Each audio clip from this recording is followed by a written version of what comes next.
28শে December এই দিনে প্রয়াত অজয় প্রসাদ বাবন আমাদের ছেড়ে না ফেরার দেশে চলে যান।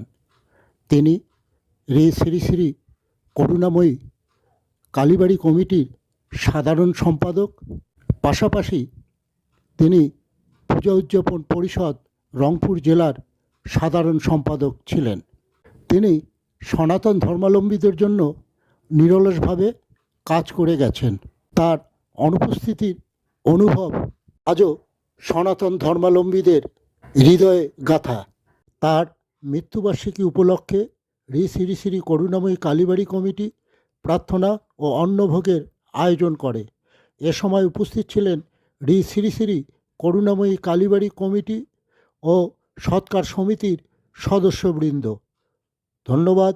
বিকেটিভি, অলোকনাথ, রংপুর।